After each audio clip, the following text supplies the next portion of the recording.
గత ప్రభుత్వం ఆయుష్ రంగాన్ని నిర్లక్ష్యం చేసిందని వైసీపీపై మంత్రి సత్యకుమార్ యాదవ్ విమర్శలు కురిపించారు. విజయవాడ తుమ్మలపల్లి కళాక్షేత్రంలో ఔషధ మొక్కల స్థిరమైన సాగు, ఆర్థిక వృద్ధి, మార్కెటింగ్ మౌలిక సదుపాయాలపై నిర్వహించిన రాష్ట్ర స్థాయి సదస్సులో మంత్రి పాల్గొన్నారు. సంజీవిని డిజిటల్ హెల్త్ ప్లాట్ఫామ్ ద్వారా ముందస్తు వ్యాధి గుర్తింపు, నివారణ చర్యలు చేపడుతున్నట్లు తెలిపారు.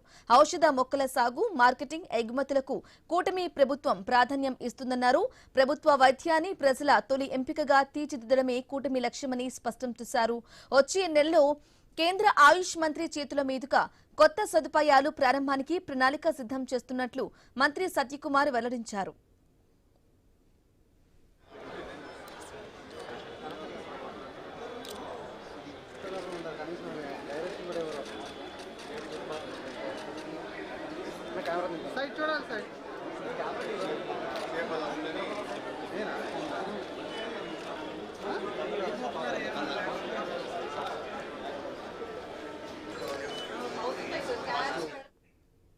మన దేశంలో ఉన్న సంపదను దోచి మనలో ఒక వికృత బానిస మనస్తత్వాన్ని చొప్పించి భారతీయులంటే దేనికి పనికిరాదు, ఏదో ఆ పాముల చర్మాలు అమ్ముకునే వాళ్ళని ప్రపంచవ్యాప్తంగా ప్రచారం చేసి భారతీయుల్ని దేనికి పనికిరాని వాళ్ళుగా చేసి అదే భావనలో మనల్ని ఉంచిన ఆ బ్రిటిష్కి సంబంధించిన యూకేకి సంబంధించిన దేశంలో ఇవాళ మన హెర్బల్ ప్లాంట్స్, మెడిసినల్ ప్లాంట్స్కి అవార్డులు ఇచ్చే దిశగా తీసుకెళ్లినందుకు నేను చంద్రశేఖర్ గారిని అభినందిస్తున్నా.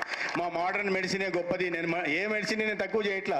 మోడర్న్ మెడిసిన్, ఈ ఆయుర్వేదాలు, హోమియోలు, యునానీలు, సిద్ధలు లేదా న్యాచురోపతి ఇవన్నీ వేస్ట్ అనే భావన ఆనాడు బ్రిటిష్ వాళ్ళు కల్పించారు. వాళ్ళే ఇవాళ కాదు బాబు, ఇండియన్ సిస్టమ్స్ ఆఫ్ మెడిసిన్సే చాలా గొప్పవి, మావన్నీ రియాక్టివ్, క్యూరేటివ్, మీది మాత్రం ప్రివెంటివ్ వెల్నెస్ అప్రోచ్ అనే దిశగా ఇవాళ ప్రయత్నాలు జరుగుతున్నాయి.